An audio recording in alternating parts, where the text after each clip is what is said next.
4 साल पुराना केस है। जोधपुर के भीतरी शहर में 7 साल का मासूम घर के बाहर खेल रहा था। खेलते खेलते अचानक गायब हो गया। परिजनों ने आसपास ढूंढा, वह कहीं नहीं मिला। घर वालों ने पुलिस को सूचना दी। पुलिस ने गली मोहल्ले के सीसीटीवी फुटेज खंगाले। फुटेज में वह घर के बाहर खेलता नजर आया। उसके बाद गायब हो गया। 3 दिन तक पुलिस बच्चे को ढूंढती रही। 3 दिन बाई रेंज आईजी के घर के पास एक आटे के कट्टे में मासूम की लाश मिली। बच्चे के मर्डर की सूचना ने पूरे शहर को झंझोर कर रख दिया। हर किसी के जहन में एक ही सवाल था, एक मासूम बच्चे से किसी की क्या दुश्मनी हो सकती है? किसने मारा मासूम को? 15 मार्च 2021 को जोधपुर के भीतरी शहर की तंग गलियों में दोपहर में कुछ बच्चे घर के बाहर खेल रहे थे। कुम्हारिया कुआं निवासी 7 साल का मासूम हिमांशु पुत्र बंसीलाल प्रजापति भी रोज की तरह अपने दोस्तों के साथ गली में खेल रहा था। वह रोज शाम 4 बजे तक घर लौट जाता था। उस दिन वह नहीं लौटा। घर वालों को लगा गली में सभी का चहेता है, ऐसे में किसी के घर चला गया होगा। देर तक नहीं आया तो घर वालों की बेचैनी बढ़ गई। हिमांशु की बड़ी बहन ने हर जगह तलाशा, लेकिन वह नहीं मिला। काफी तलाशने के बाद भी हिमांशु नहीं मिला तो घर वालों ने पुलिस को सूचना दी। 7 साल का बच्चा गायब होने पर पुलिस ने गंभीरता से लिया और तुरंत तलाश शुरू कर दी। खांडा फसला पुलिस ने क्षेत्र के सभी सीसीटीवी खंगाले। 10 लाख की फिरौती का फोन भी आया। घर के बाहर लगे सीसीटीवी के फुटेज में हिमांशु 2:27 तक खेलता नजर आया। उसके बाद अचानक गायब हो गया। हिमांशु के लापता होने के दूसरे दिन भी परिजन शहर के bus stand, railway stand, park आदि स्थानों पर तलाश कर रहे थे। पुलिस भी बच्चे की तलाश में जुटी थी। दूसरे दिन शाम को हिमांशु के लापता होने के 24 घंटे बाद उसके दादा के फोन पर आए एक मैसेज ने सभी को चिंता में डाल दिया। हिमांशु के गायब होने के 24 घंटे बाद उसके दादा के फोन पर फिरौती का मैसेज आया। हिमांशु को सही सलामत चाहते हो तो 10 लाख रुपए देने होंगे। मैसेज के बाद तय हो गया था कि फिरौती के लिए ही मासूम का अपहरण किया गया है। फिरौती के मैसेज के बाद पुलिस की साइबर एक्सपर्ट टीम जांच में जुट गई। जिस मोबाइल नंबर से मैसेज आया वह किसके नाम है, यह बड़ा चैलेंज था, क्योंकि मोबाइल के सिर्फ डिजिटल शो हो रहे थे। दिन भी बीत गए थे। हिमांशु का कुछ पता नहीं चल पा रहा था। घरवाला का रो रो कर बुरा हाल था। पुलिस किडनैपर्स के बारे में भी कोई सुराग नहीं जुटा पा रही थी। जिस नंबर से फिरौती के लिए मैसेज आया उस तक भी पुलिस नहीं पहुंच पाई। 18 मार्च की दोपहर में रातानाड़ा इलाके के पोलो ग्राउंड के पास एक व्यक्ति सोच के लिए गया। उसे एक अजीब सी गंध आने लगी। उसने पास ही में रेंज आईजी के बंगले के बाहर खड़े संतरी को इस बारे में बताया। संतरी ने इसकी सूचना तुरंत पुलिस को दी। सूचना मिलते ही तत्कालीन डीसीपी धर्मेंद्र सिंह यादव सहित तमाम अधिकारी मौके पर पहुंचे। वहां एक आटे का कट्टा पड़ा था। गंध उसी से आ रही थी। आटे का कट्टा खोला तो उसमें एक बच्चे का शव था।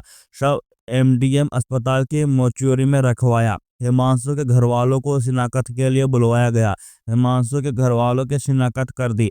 शव हिमांशु का ही था। हिमांशु के लापता होने के बाद से परिवार सोया नहीं था। हिमांशु के पिता बंसीलाल के 2 भाई और है। पूरा परिवार साथ रहता था। बंसीलाल के माता पिता और दोनों भाई और सभी के बच्चे साथ रहते थे। बंसीलाल के 2 बेटियों के बाद पुत्र हुआ था। उसके दोनों भाइयों के 3 बेटियां हैं। ऐसे में हिमांशु 5 बहनों का लाडला भाई था। सभी चाहता था। जब से वह लापता हुआ सभी सुध बुध खो चुके थे। देर रात तक उसको ढूंढते रहे। शहर की हर गली मोहल्ला छान मारा। पुलिस ने उस समय उन्हें बताया कि सीसीटीवी फुटेज में हिमांशु गली में आता हुआ नजर आ रहा है, लेकिन जाते हुए दिखाई नहीं दे रहा। ऐसे में वह गली में ही कहीं है। लेकिन जैसे उसकी हत्या की खबर आई, मां बेसुद्धा हो गई। दीदी दादा सहित परिवार के सभी लोगों का रो रो कर बुरा हाल था। बहनों की चीख पुकार से पूरी गली में मातम छा गया। हर किसी की आंखें नम थी। बेसुध मां ने बेटे के अंतिम दर्शन तक नहीं किए। थोड़ी देर में हिमांशु का शव मिलने की सूचना पूरे शहर में फैल गई। खांडा फसला इलाके में आक्रोश था। लोग सड़कों पर उतर आए। बाजार बंद हो गए। लोगों ने पुलिस के खिलाफ नारेबाजी की और हत्यारे को जल्द से जल्द गिरफ्तार करने की मांग की। इधर पुलिस ने हत्यारे तक पहुंचने के लिए पूरी ताकत झोंक दी। डीसीपी के साथ 4 एसीपी और 9 थाने के सीआई सहित साइबर और फुटेज एक्सपर्ट जांच में जुट गए। पुलिस के पास केस सोल्व करने के लिए सिर्फ एक ही वैल्यू था, आटे का कट्टा। आखिर मासूम का कत्ल किसने किया? मासूम से उसकी क्या दुश्मनी थी? अगर फिरौती के लिए अगवा किया तो हत्या क्यों की? 7 साल के मासूम की हत्या से पूरा शहर नाराज था। लोगों ने पुलिस के खिलाफ गुस्सा था। ऐसे में पुलिस के सामने जल्द केस सोल्व करने की चुनौती थी। सबसे बड़ा चैलेंज था कि पुलिस के पास एकमात्र सुराग व आटे का कट्टा था जिसमें मासूम हिमांशु की लाश मिली थी। तत्कालीन डीसीपी धर्मेंद्र सिंह यादव ने 8 थाने की पुलिस 3 एसीपी के केस में लगाए। पुलिस तलाश में जुट गई कि वे आटे के कट्टे हिमांशु के घर आसपास कहां मिल सकते हैं जिसमें उसकी लाश मिली थी। आटे के सीरियल नंबर के आधार पर जांच को आगे बढ़ाया। तत्कालीन खंडा फसला थाने के थाना अधिकारी दिनेश लखावत ने हिमांशु के घर के आसपास तलाशी ली। पास ही के एक घर में रोटियां बनाने का काम चलता था। पुलिस घर में कहीं तो देखा कि जिस कट्टे में हिमांशु की लाश थी उसी तरह के 25 किलो आटे के कई खाली कट्टे वहां पर मौजूद थे। इस पर पुलिस को यकीन हो गया कि इस घर से ही हत्या का राज खुलेगा। शक के आधार पर पुलिस ने उस घर में रहने वाले किशन सोनी को गिरफ्तार कर लिया। आरोपी पहले तो हिमांशु के अपहरण और हत्या में हाथ होने से इनकार करता रहा, लेकिन बाद में पुलिस की सख्ती के आगे टूट गया। आरोपी किशन ने बताया कि वह ऑनलाइन जुआ खेलता था। इससे में 50,000 रुपये हार गया था। उसे जल्द से जल्द पैसे चुकाने थे। ऐसे में प्लानिंग में जुट गया कि किस तरह कम टाइम में ज़्यादा से ज़्यादा पैसा कमाया जा सकता है। इसी दौरान हिमांशु खेलता खेलता आरोपी किशन सोनी के घर जा पहुंचा। उस वक्त किशन घर पर अकेला ही था। माता पिता व बहन घर पर नहीं थे। किशन के घर पर किसी अन्य के नहीं होने से हिमांशु वापस निकलना चाहता था। वह किशन बार बार उसे बातों में उलझाकर रोकता रहा। इसके बाद हिमांशु नहीं रुका तो आरोपी ने उसे जबरन रोकने की कोशिश की। उसका गला दबाना शुरू कर दिया। मासूम की सांसें उखड़ने लगी। वह चिल्लाता भी नहीं पाया। इसके बावजूद भी मासूम का दम नहीं निकला तो आरोपी ने कमरे में रखे एक गमछे को रस्सी बनाकर हिमांशु का गला घोंट डाला। चंद ही सेकंड में मासूम की सांसें थम गई।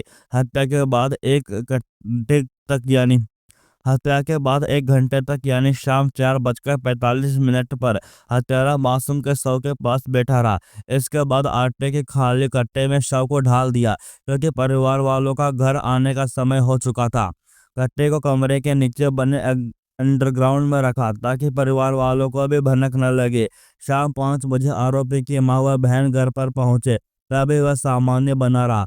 माँ और बहन काम में लग गई और वह लाश को ठिकाने लगाने के लिए मोबाइल पर शहर की सुनसान जगह सर्च करने लगा। फिर कट्टे को उठाया और साइकिल पर रखकर रातानागढ़ पोलो ग्राउंड के फेंक कर लौट गया। वहां से लौटने के बाद किशन ने सोचा कि अब भी वह हिमांशु के घर वालों से फिरौती के रुपए वसूल कर सकता है। 10वीं पास हिमांशु को मोबाइल की अच्छी जानकारी थी। उसने एक खास ऐप की मदद से हिमांशु के दादाजी को फिरौती का मैसेज दिया जिसमें उसके मोबाइल के केवल 4 डिजिटल शो हो रहे थे। उनकी उम्र उस समय 22 साल थी। उसके पिता बाईजी तालाब क्षेत्र में रोटी का ठेला लगाते थे। उसकी माँ व बहन रोटियां बेलती थी। किशन एमपी आदि ठीक करने का काम करता था। लॉकडाउन के समय उसका काम बंद था। वह घर में ही रहता था। अक्सर घर से सामान ले जाकर पिता के ठेले तक पहुंचाने का काम किया करता था। उस दिन भी जब वह आटे के कट्टे को साइकिल पर ले जा रहा था तो हिमांशु की मां ने देखा। उसे लगा कि हर बार की तरह वह उस कट्टे में सामान रखकर पिता के ठेले पर जा रहा होगा। हिमांशु की मां संजू प्रजापति ने बताया कि वह बहुत चंचल था। पूरी गली में सबका लाडला था। उस दिन शाम को जब वह गली में खेलता हुआ नजर नहीं आया तो उसकी दादी सुमन प्रजापति ने पूछा भी था। पहले उन्होंने कहा यहीं कहीं खेल रहा होगा। काफी देर बाद भी नहीं लौटा तो संजू ने आसपास तलाश की और आरोपी के घर का दरवाजा बजाया। इस पर आरोपी ने दरवाजा खोला और पूछा क्या हुआ।